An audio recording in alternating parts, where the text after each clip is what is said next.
All right, everybody. Happy Tuesday to everybody out there in podcast listening land. This is the Locked On Avalanche podcast, part of the Locked On Podcast Network. On today's episode, we have two grades to get to with JT Compher and Pavel Francouz. There's always those players that you look to when training camp comes around, kind of like those guys that maybe take the next step, or some, Colorado Eagle players that you kind of want to break out and maybe grab a roster spot. We'll kind of talk about some of those. And so far, one of my favorite days with the Cup belongs to Jack Johnson. So we'll get to that and wherever else this show takes us on today's episode. Let's get to it. You're Locked On Avalanche, your daily podcast on the Colorado Avalanche. Part of the Locked On Podcast Network, your team every day.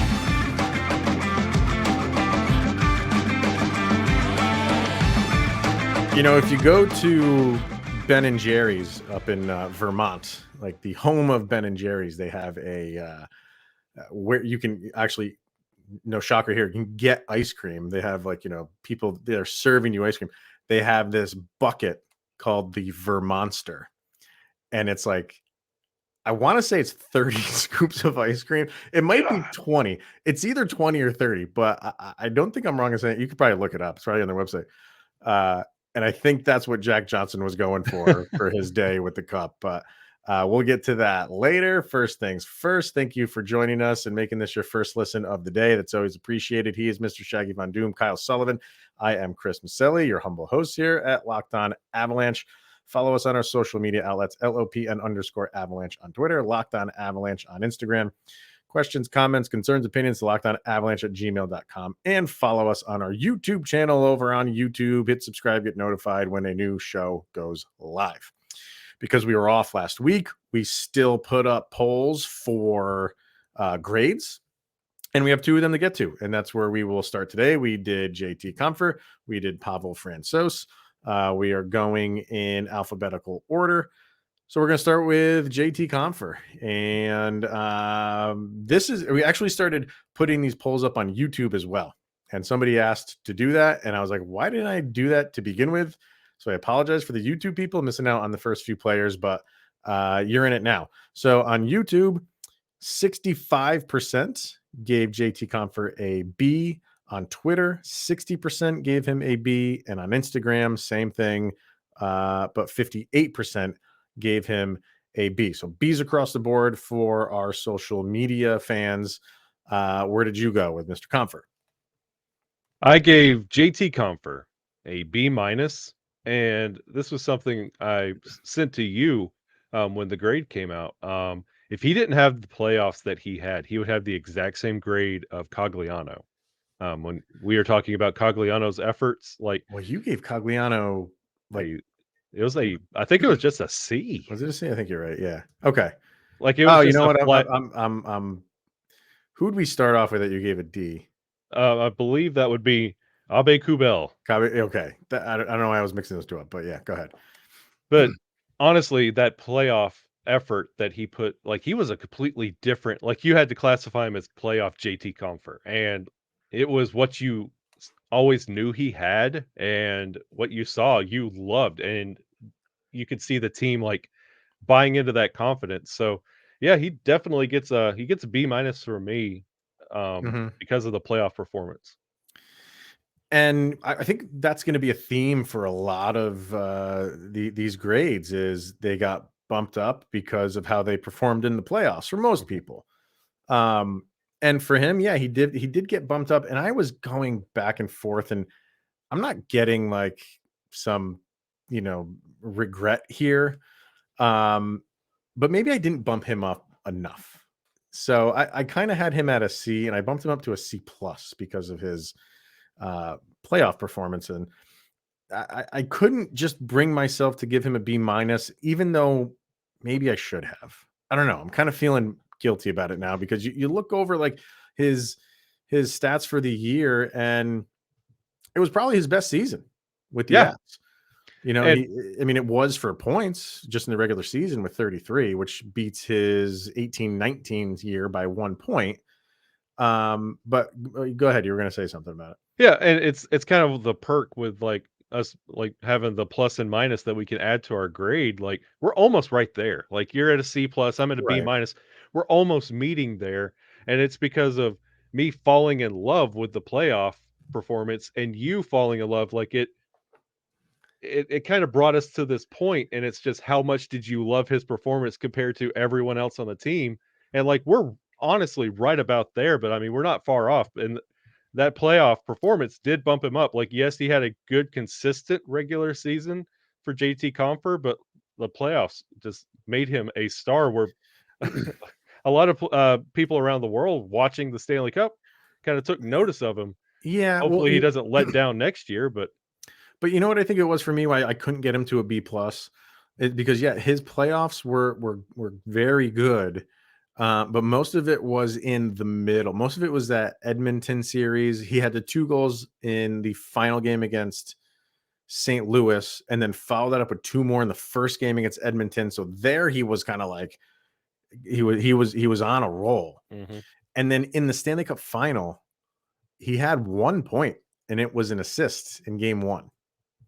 So it's like, yeah, he had overall a very good playoff, but in the Stanley Cup final where you wanted him to continue that, he didn't.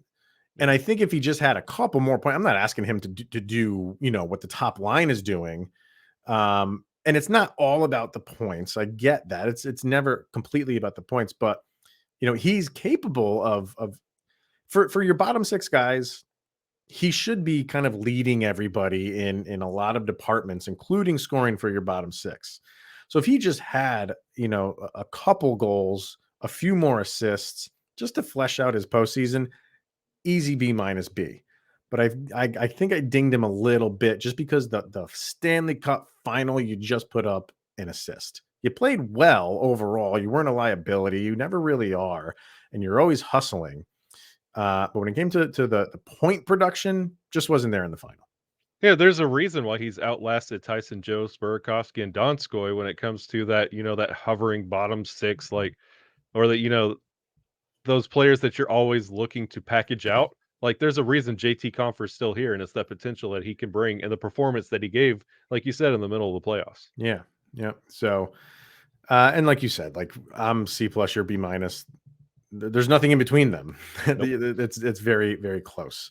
So, and I think that's what you're going to get out of JT Compher. You kind of, how I said that this was his best season with the Avs.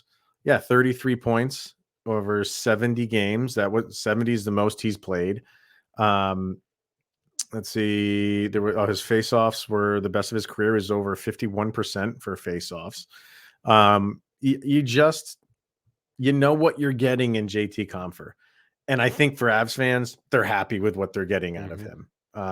So yeah, and if I've always liked how he plays in the postseason, and he kind of showed it this year. So who knows where we'll be next year if he's still around. Hopefully he is. You like having him around. So Yeah, true. The other one was Pavel Francouz, and on YouTube, this was interesting. YouTube, it was 50% gave him a B. On Twitter, 59% gave him an A. And on Instagram, 62% gave him an A. So the people of YouTube, little bit split on Frankie. My people, come on. Yeah. Maybe that's why. Because they're talking to you all day about Pavel Francouz in the comments. They're like, this is how we get Kyle back. Yeah, they're tired of hearing it. I get it. I'm sorry. Throw yours out there, which we know what it's going to be, but go ahead. It's not an A plus.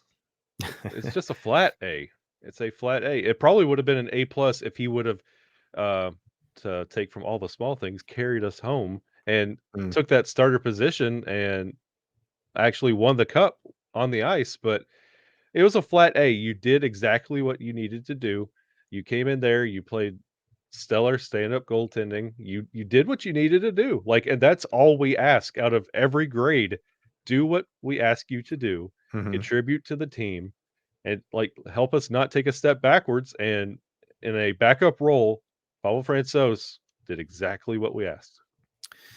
Which for me is why it's so difficult to give a backup like an A plus grade, just because the stats aren't as much. Like, you don't have as much meat on the bone as you do for starters. It's just, but I think I gave him the best grade I can give him in a B plus. Yeah.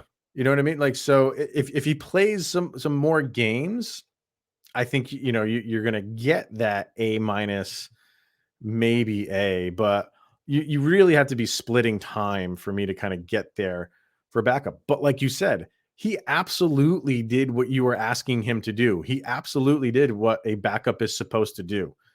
And come in and spell your starter, or just be there. If you have to come in relief, if Darcy Kemper's playing a handful of games, come in and not feel like the game is going to be out of hand because your backup is in. You do. And we say it all the time. You do feel comfortable when he plays. And what did he have? I think he had 21 games played in the regular season. And then he had he started 6. He came in relief, I think, twice in the postseason. But, for 21 games for a goalie, for me, is like, okay, like that's okay. But his stats for those 21 games were very, very good. And see, ironically enough, and I know this is going to sound like blasphemy coming from my mouth, but he would have landed on a B plus for me. And how you took points away for a little bit from Compher because of his performance in the Stanley Cup. And that game 3 that Tampa, they had their little landslide. When Darcy came out and Frankie came in, that's when the bleeding stopped. There was like, coming in relief, everything settled down a little bit. And granted, Tampa Bay, they came out scoring like crazy. But when Frankie got in, it settled down. So that bumped him up to the flat A for me. Like, you had every reason to be like, just kind of keep up with the tempo of the game. It was already gone at that point. Just get through the game. But he stood up in the Cup Finals. So bumped him up to a flat A there. And that's the thing. Like, it's not just he showed up in the regular season. Yeah. They turned to him in the playoffs and in the final, like, and he produced for it. So I think because of that, you have to give him a solid grade. I mean, 20, including the playoffs, 21-5. It's a great record. That's a great record. So with 4 shutouts, 2 in the regular season, 2 in the postseason. So he continues to be one of the more solid backups. And going into this year, I think you're going to be seeing more of him. You know what I mean? Like, they're comfortable with him, and I don't feel what I say he did. Regular season, started 18 games in the regular season, played in 21, so he came in relief for 3 of those games. I think you're going to see more than that. Yeah, I do, and maybe next year we'll bump him up a little bit more if he can have those numbers just with more games played. You're going to get a higher grade from me. But I mean, B plus for a backup is solid, in my opinion. Yeah, and you want to see Frankie make that turn. Like, Mariano Rivera was never a starting pitcher. Like, he came in relief. Like, you want to see like Frankie like string them together in a starter type role. Definitely. All right. So let's hear from Built Bar, and then we will get to some Eagles players that we are kind of anxious to see come training camp. And could they swipe a roster spot maybe for one of these bottom 6? There's not a lot to go around. And maybe they won't start the season with the Avs, but there's injuries throughout the course of a season. And these are some guys that we want to see get an opportunity and hopefully seize it. But first, Built Bar. We got a nice little package in the mail with 2 new Built Bar flavors. I have not tried them yet. You have, but you have a new king of the mountain when it comes to Built Bar, my man. Tell the people. Tell them. Raspberry lemonade is by far the best Built Bar flavor I have ever experienced. It is that outer coating of like the lemonade, and then you take a bite and it's got like a Pop-Tart type filling of just like strawberry, especially for the summertime, sitting out by the pool. Mm. This is absolutely clutch. Get you one of those Built Bar little coolers, sit out by the pool, listen to Locked On Avalanche. It doesn't get any better. It honestly doesn't. So that is your now all-time number All time. one, no questions asked. I consider it my third child. Okay. And then the two that we got today, I haven't tried those. Those are of the puff variety, and Yes. those are s'mores. And what's the other one? cookies is chocolate chip cookie dough. But you said the puff part of the cookie dough is not so much marshmallow, but more It's straight up actual cookie dough. cookie dough. See, Built Bar knows what's up, man. Oh, So, that cookie dough one. I sat there for a minute while I was sampling it, and I was like, "This one might be close to that raspberry lemonade," but it's. that I mean, takes the cake. it's really really good. All right. Well, there's 3 new flavors for you to try. Go to built.com right now. Use that promo code LOCKED15 and you get 15% off of your order. Once again, built.com and the promo code LOCKED15 for 15% off. All right. We have, like every year, you have a lot of guys at training camp, and the ones that are going to hold roster spots. And you're always looking for those guys who have a really good training camp, are given a spot to start the season, or if they're not, they go back down with the Eagles, put in their time there, and then when their name is called, or if their name is called, they'll come back up at some point during the season. We always like to talk about some of these guys, and we do this. We usually pick like our top 3 each, which is exactly what we will do. And again, these aren't guys that we're saying are going to be slam dunks, that we just follow these guys over the course of their Avalanche career. And could this be the year that one of these guys takes the reins and steps up and becomes they get their moment with the Avs and don't let it go. They seize the opportunity. Who do you got first? If you have listened to anything I said over the past couple years, you know my holy trinity: Nazem Kadri, Pavel Francouz, and Sampo Ranta. I'm a big Ranta fan. I was happy when he made it last year. Yeah, he did. Well, he came in tough situation in the playoffs against Vegas. So you kind of felt good about him making the team last year, and he did. And just didn't go the way he had that one goal that was called back, because I think it was Tyson Jost who was offsides. I could be wrong. that's why we traded him. But yeah, but for a minute he thought he had his first goal, and then that got taken away. Yeah, I think a year season down in Loveland will do him good. Yeah, it's especially like how he came in 2021, like in the short sample size that you had in Loveland, like it looked hot. It looked good. Like this was definitely a great pickup. And then, of course, last year, his time with the Eagles, it wasn't to that same production level. Granted, he saw some time with the Avs for a little bit, but I honestly feel like he's going to have like that new hook, kind of like light the fire under him and then get that chance. I mean, with a wicked left-hand shot, I mean, I feel like he's going to be something very valuable to the Avs in the future. And I feel like after this camp, I feel like he might be one of those names you're talking about. He's got the build for it. He's like 6'2", 6'3", 215 pounds. Like he has a hockey NHL body. And he's young. He's just still developing. Nobody's given up on him or anything like that. But they gave an opportunity early on, and you saw glimpses of what he can do. I really hope he has a good season, and hopefully maybe it's with the Avs. We don't know. That's a good one.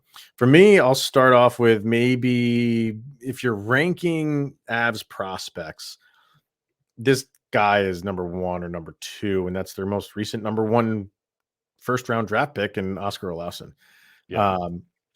I think a lot of people now look at like Mikko Rantanen and like, how did he fall to 10?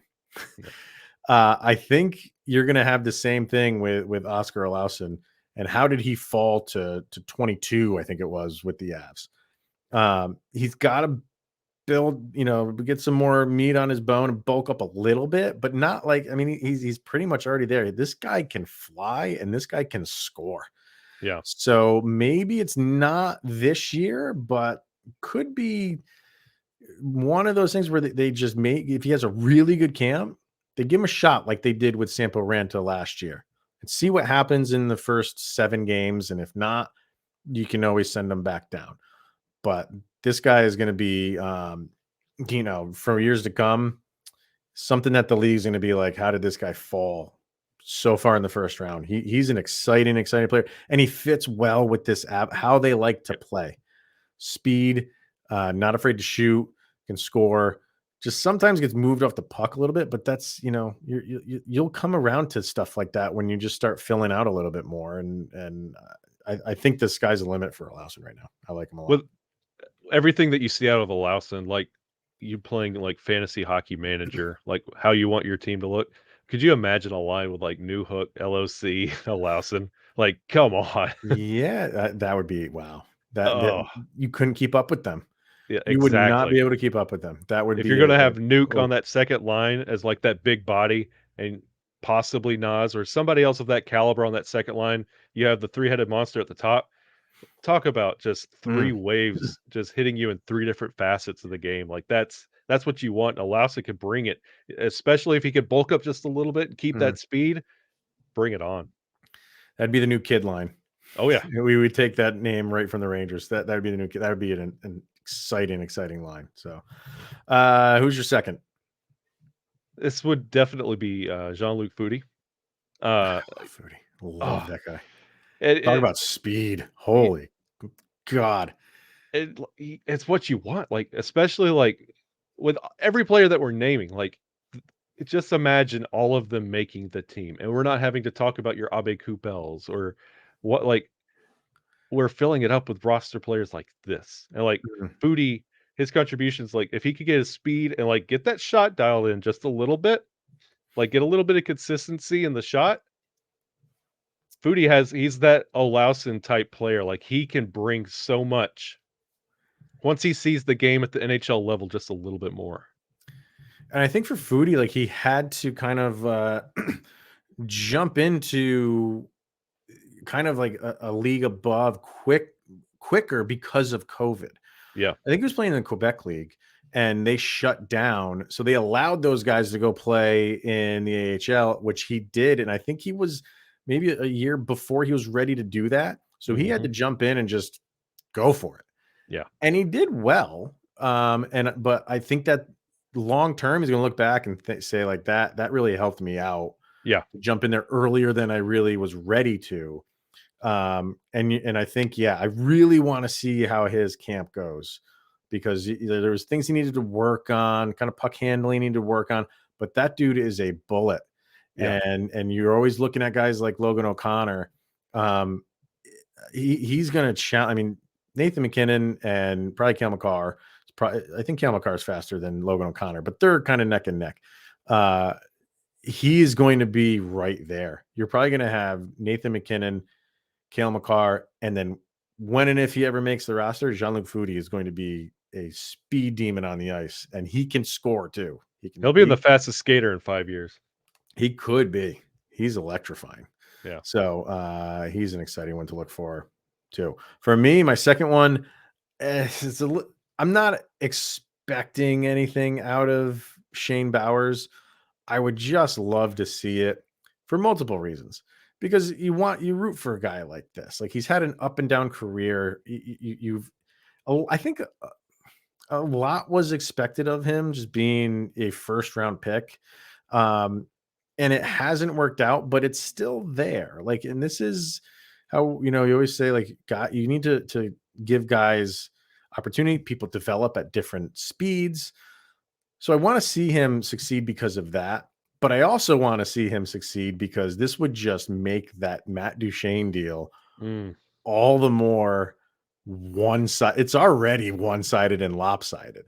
It would just be tilted like the Titanic if Shane Bowers could make some noise, make some waves. And he was close last year. I think he was so close and he just didn't make it at the end. So and he didn't have, I mean, he had an okay season with the Eagles, if I remember correctly. So I don't know if this is like his last shot. Yeah. But I just there's so many reasons why I want to see Shane Bowers kind of just take that next step. I don't know if he can, but I am pulling for him hard. Yeah, this would be the year to do it, especially with this camp. If not now, when? And with Yeah. what's behind you, it better be now. Yeah. All right, let's get to our last guy that we kind of want to see do exceptionally well, kind of take the reins in the postseason or the preseason, stake a claim for the Avs. Who you got? It's funny you mentioned the Matt Duchene deal. Does anybody remember a fella by the name of Ryan Graves? You remember who we got for Ryan Graves? I do remember who we got for Ryan Graves. Well, he's in Loveland right now. Mikhail Maltsev. Oh, yeah, I know. Kyle brings up a devil. But yeah, that's right. Mikhail Maltsev. Like, he was playing in the first month or two with the Avalanche. Like the Avalanche, Colorado Avalanche, Stanley Cup winning Avalanche. He was right there. Granted, they sent him back down to Loveland to learn a little bit more because yes, the Ryan Graves Maltsev trade, he's spent a lot of time in Binghamton playing with the AHL Devils. Mm-hmm. He needs a little bit more time to learn. But what he learned with the Stanley Cup team could help him go a little bit farther, and he's got a little bit of experience with this team that maybe the rest of the Eagles don't. So this might give him an upper hand. He's got a really good shot and also some really good speed, but he's got some things he has to work on, and I'm low-key rooting for him. So Maltsev is my third. Yeah, he's one of those guys that had a good preseason, and I think kind of won some coaches over on that last preseason game. I can't remember who they played, but he made some great moves in that final preseason game that kind of like catapulted him in, coupled with some Avalanche injuries to start the season, and he was there. He played 18 games for them last year. And they weren't, let me see. No, yeah. I mean, October 19th. And then he played 3 games right off the bat and then didn't play till December, but stayed there from December through the very first day of February. So 18 games in total. How many goals do you think he had? I think Maltsev I don't think he had any, did he? He didn't have any goals. Guess how many assists he had? 1. He didn't have any assists. Oh. So he had nothing. Only could go up from here. Yeah, and that's kind of his, like, you're not really relying on him for any like defensive structure or anything like that. Like he's gonna be that. He's kind of like JT Compher without the scoring aspect, or I should say without the defensive aspect, and he can score a little bit, and he just didn't. He didn't. So like a Cogliano. Yeah, and he's got the build. I mean, he's 6'3", almost 200 pounds. So, he's got some physical nature, but he just doesn't play defense from what I saw. So you would be right. Yeah. So I don't know. Like I think he could be one of those guys that does slide in there again. Another year with the franchise can only benefit him. So could be a good guy to watch. We shall see. For me, this is a guy who has played several games up with the Avs. He always comes up when there's an injury, and he can play on the defensive side. He can play with the forwards. We talk about him quite often. I want to see Josh McDonald be a staple of this team.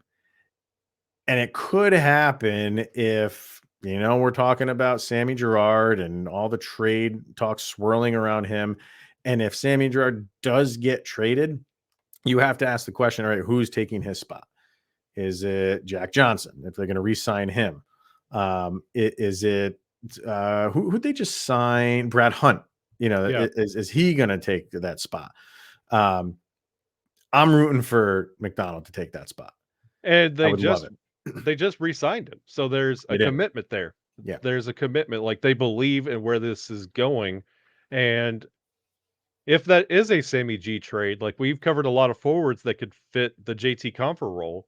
Like you even mentioned, like Maltsev has that same build. So cross your eyes and it's practically the same player. You could probably get some of that out of Jacob McDonald. He adds so much to the game. And knowing that the Avs brought him back, signed him for one more round. Let's see what we could get out of him. He might have a fast track to that defensive spot. And I realize I'm looking at Josh Manson, and I think I said Josh McDonald. I don't know if I said I have the defensive players up right now. I might have said Josh McDonald. I apologize. We have Kale and Taylor McCarr and Jacob and Josh McDonald. Yeah. And the Johnson twins. So we have the Johnsons. If I said Josh McDonald, I apologize for that. But I do. I want to see. I would love to see him take and I don't want him. I want him to have that role, if just to play with the team, whether it's defense or on the forwards. But I would just love him to stake claim to that third pairing. Yeah, I think him and Eric Johnson would be a great pairing. I really do. I think they would work well together. This is interesting. I was just going through websites and looking at random things, which I do all throughout the day. And I was looking at free agents, particularly unrestricted free agents. Guess who's an unrestricted free agent? I didn't really know this. Didn't really pay attention. You can get him on the cheap. Will Butcher. Good old Will Butcher. Wow. Who didn't want to play for the Avs. No. Drafted him, I think, in the 5th round, and then was like the greatest college player and held out, and then went to sign with the Devils, I believe. I think it was the Devils. I think so.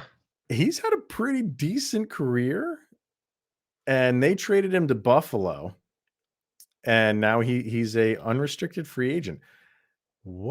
I'm just throwing that out there. He didn't want us at our worst. We don't want him at our best. Well, this is a business, and sometimes you have to let bygones be bygones. But you could get him for really cheap and hope that he can come back. He had a good couple years with the Devils. And he's a good puck mover. I'm just throwing that out there. I'm floating it out. I know there's a lot of people who are really burned by him doing what he did. But I didn't know he was a free agent. And I saw that name on there. I was like, that's a little interesting tidbit if the Sammy G thing does go down. I know they just signed Brad Hunt too, but it likely won't happen. But funny how sometimes things come full circle. So just something he's really regretting that decision too. I think he is very much so. So all right, last thing we wanted to get to was kind of following the cup and where it's going, and if these guys do anything fun and exciting with it. And Jack Johnson did just that. He took I don't know if they were all his kids. I don't know how many kids he actually has. I think he's got, because remember when they did the 1,000 game ceremony for him? I want to say there was like 3 kids out there. So maybe it was just his kids, and maybe they brought a couple friends. Who knows? It was Jack Johnson and some kids and the Stanley Cup in an ice cream shop. And these ice cream shop workers are just loading this thing up with scoop after scoop. They're not even scoops. They're boulders of ice cream.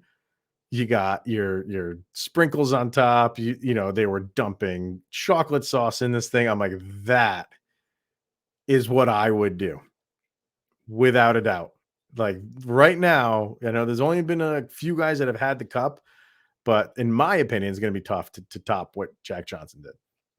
And being a father myself, I would have put the Stanley Cup in a Lysol bath for a complete day, knowing Eric Johnson had it before it. I'm going to eat my ice cream out of it. Seeing him on Instagram Live, I'm like, you know what? This needs to be sanitized before I eat anything out of this. But no, that was incredible. Like, that's one of those things that you think about, like growing up when you're like dreaming of the cup. Like, what would you do with your day? And it's always eat something out of it. When you see like the ice cream being put in there like that, you're just like, that's it right there. Oh my God. It just like disappeared. Like you don't get the gist of the size of that until they're putting like a scoop of ice cream in that just goes nowhere. It doesn't do anything. Like you're going to need to put that entire 5-gallon thing inside that cup. But it was awesome to see. And and then there was another video of him just out for a leisurely stroll. It didn't look like he was going anywhere. He was just like, I'm just going to walk down the street with the Stanley Cup. And there was a dad who he kind of like turned the corner, and imagine you being that guy and you're just I think he was with like his wife and kids, and they were just walking down in the other direction, kind of going towards him. And then the Stanley Cup just comes around the corner. I would think that's not real. That's just some dude walking down the street with a fake Stanley Cup. But no, you'd be wrong. Like that would be, I'd be in my glory if that ever happened. I would literally sob. I sob every year because I'm weak like that. I'm emotional. Yeah. Every time they have that video every year at the Stanley Cup where they have like people walk in and they don't know the cup's in there and they get to have a moment with the cup. Like I sob like a baby because I'm always like, just imagine what that would be like if I was walking down the street. Oh, I don't even know. I don't even know. I'd probably just start tearing up and But no, the thing about it, like he didn't have like an army with him. It was him and one other guy, and he was just walking down the street. And you've seen, Compher's had it, Abe Kubel's had it, Sam Girard has had it, and they all do these things where they go to different areas of their hometown, and there's just a ton of people there. I get that, and I would probably do the same thing. But to just see Jack Johnson just say, "I'm gonna take my dog for a walk," the dog being the Stanley Cup, and nobody else around, was kind of cool. yeah, if you would never doubt that that's Jack Johnson. You'd like see the cup, you look up, you see Jack Johnson's neck, his like big square head and his neck, and you're like, okay, that's Jack Johnson. And his Never mind. nose has been broken like 50 Yeah. times. Yeah. So, but we'll see where it goes next. I don't know. Is there a calendar or something that they say who has it next? I'm seeing some players like Alex Newhook posted, like August 22nd. Yeah. I got it. I don't know if there's something out there. If there is, please send it. I'd love to see it so we know who's got it and can kind of focus in on their social media if we know that Yeah. they're going to have it for that day. So, all right, that's going to wrap it up for today. We'll be back tomorrow with anything else. Nothing in Nazem Kadri land today, so we'll have to wait another day for that. Maybe that'll be Tuesday. We shall see. Adrian Dater did put something up about 20 minutes ago saying he's talked to 3 sources, and after talking to those 3 sources, he feels less confident that Nazem Kadri is coming back. So this thing is just going all over the place right now. And I wonder if that's because of pieces that can't be moved. Yeah. I don't know. Conversation for tomorrow, maybe. So come back tomorrow and maybe we'll have some more on that. All right. He is Mr. Shaggy Von Doom, Kyle Sullivan. I am Chris Maselli. Thank you for making the Locked On Avalanche podcast your first listen of the day. And we will be back tomorrow.